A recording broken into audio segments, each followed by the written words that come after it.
Hey everyone, here's a brief recap of today's lesson. Before we start, I really just encourage you, we pull a lot of different verses from Revelation to talk about today's lesson. Too much for us to really to go into depth here, and we couldn't even really go into depth in the lesson with them. So I encourage you to check out all the Bible references from Revelation that are in the lesson notes later on in the section, and to really read those because one, the descriptions are just a lot better than what I could provide here, and two, because we can't go into depth with them here at all. Can't really talk about them like individually because there's so many. So I encourage you just to read them so that you kind of have a better sense of what we are talking about. But we are continuing on in the Revelation series. We are kind of talking about how last week Revelation was this crazy book, and really what this book is with all the imagery and like descriptions is that it's this message about what to expect God is going to do within the big picture of everything happening around us.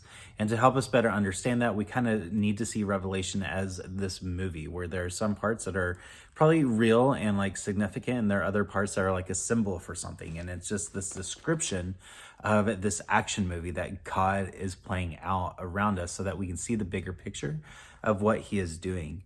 With that, as we continue on, if Revelation is like a movie, then this is the part of the series where we want to introduce the characters, the beginning, where we kind of get to know everybody and kind of see like what side that they are on.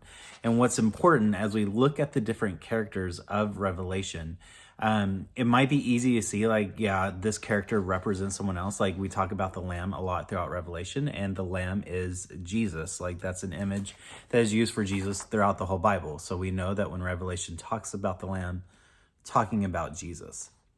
Some are a little bit harder to like really pinpoint to a specific person or being. Some are easy, but even with like the idea of the lamb, what is important when we get introduced to a character in Revelation, that it's more about what they represent rather than who they represent. So for example, with the lamb, yeah, it represents Jesus, but Jesus also represents salvation and victory and grace and like redeeming us.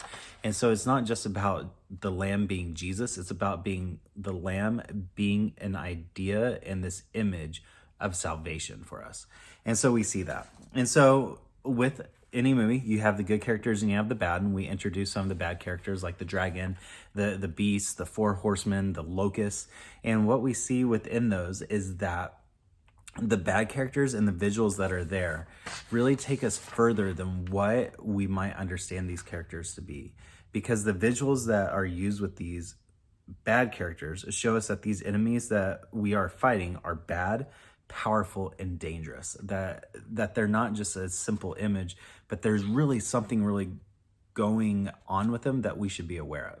And then on the other side, you have the good characters like the lamb, the woman clothed with the sun, the angels, the martyrs, the multitudes. And what we see there in compared to the bad characters is that these characters show how our heroes are perfect and redeemed and authoritative. And that all comes through how they are described and how the book of Revelation introduces them to the story, which again, you should go back and read all the different references for that to really understand what that means. But on the simple level, you have these characters, the bad ones who are dangerous and powerful and evil, and the other ones who are perfect and redeemed and authoritative. And those are the characters that God uses within the story around us. And so looking ahead, when we look at the big picture of what is happening, that requires us to honestly understand who is involved, what they are capable of, and how that motivates us to be a part of the story. When you know what side you want to be on, what each side is about, and what they do, that helps you to better understand how you participate and how you jump in. So I encourage you to ask some questions of like, what are the enemies that you are going to face this week? What are those enemies capable of? And I mean enemies, not necessarily like the bully that you meet at school, but like even the internal, the emotional, the relational type of enemies that might try to bring you down. What are they capable of doing? And then how are you equipping yourself to better face those enemies and to be on God's side during that fight? So that's the recap. See more information below, some more questions. And if you have any questions, let me know. Bye, guys.